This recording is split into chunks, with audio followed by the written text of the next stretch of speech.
In this list of words, we're introducing and revising the prefix X to these root or base words. So we've got expose, expect, excuse, expanse, extreme, exchange, examine, exhibit, executive and expedition.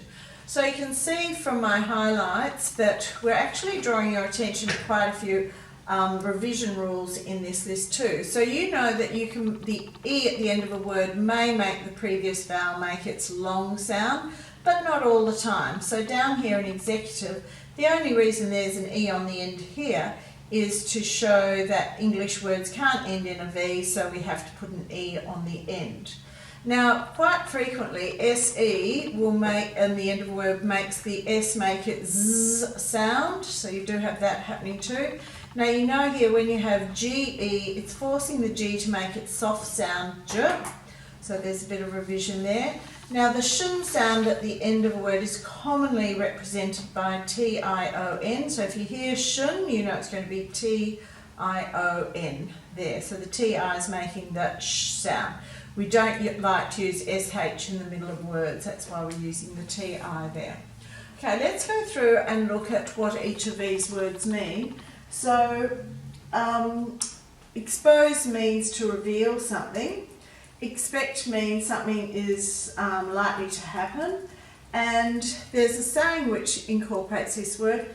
To expect the unexpected means not to be surprised by an unusual event.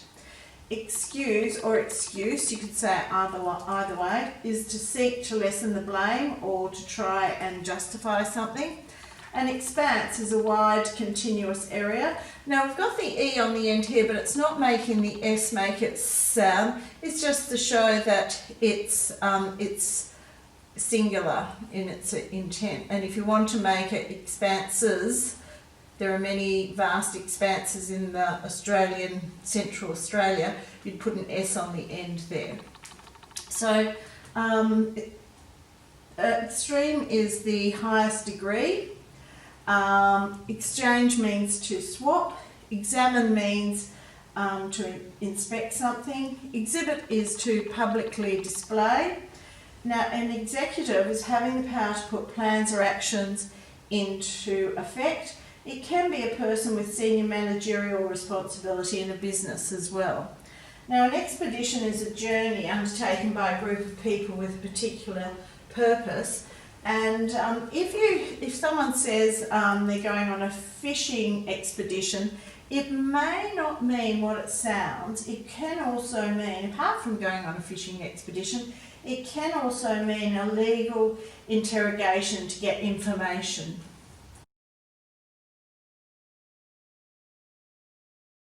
Today's words all have the prefix X added to a base or root word. So highlight that and then highlight anything within the rest of the word that may help you spell them correctly. Now fill in the gaps with the list word. We went through their meanings yesterday, so you can, if you get stuck, go back to the day one video.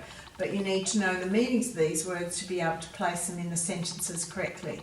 Use a list word to complete the phrases. So we're looking at common word pairs here that you would hear.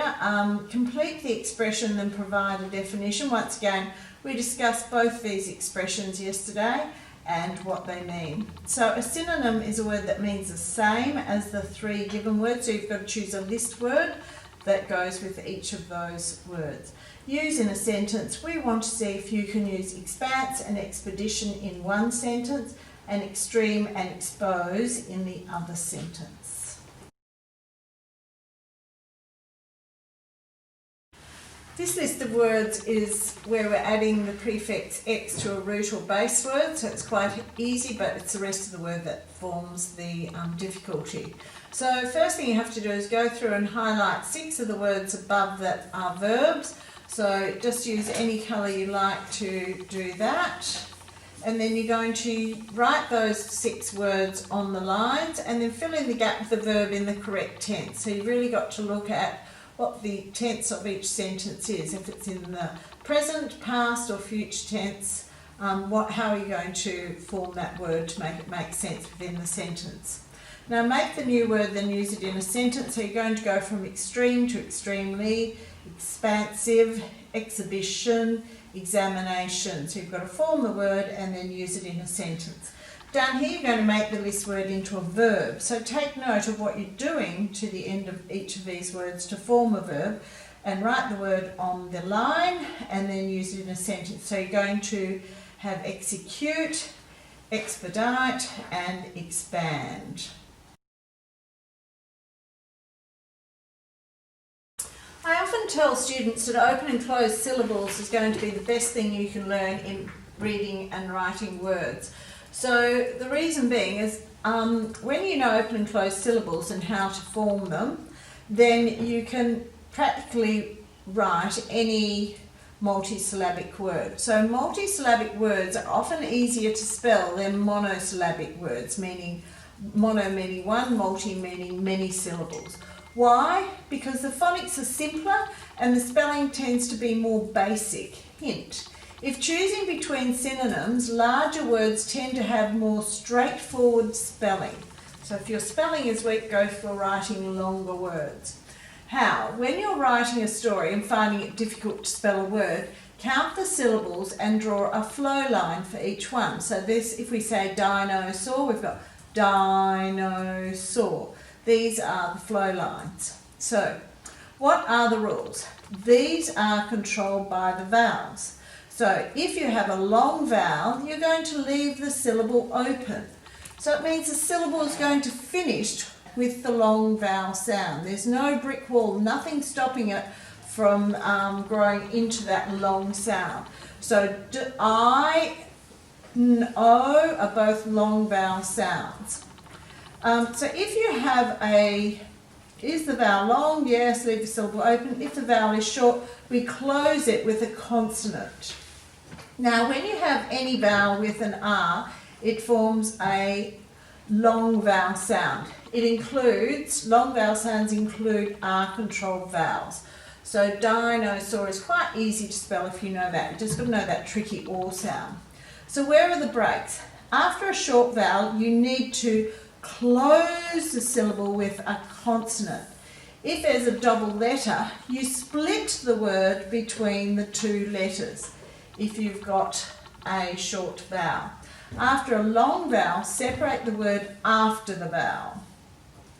So it's quite simple once you get into the hang of it. So if you're breaking, we're going to go through, we've given you quite a few words to break up into open and closed syllables. So what we need to see if you can do it, because it's something really handy to use in your writing. You can just use these flow lines and fill in the spaces below. Okay, we've done the flow lines for you here, but on this side you'll have to do them yourself.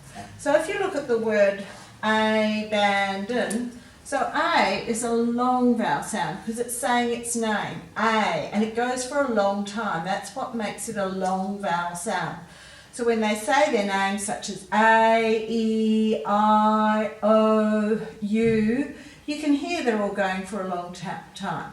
When they make their short sound, A, E, I, we know they're short vowels and we've got to have a consonant at the end of that syllable. So we've got A is a long sound, so it stands alone there, it's not being closed. Ban, but A is a short vowel sound, so we have to close the syllable with a consonant. Don, O is a short vowel sound, so we have to close the syllable with a consonant. You can work through the rest of those on your own. If you're having difficulty, then discuss them within your group.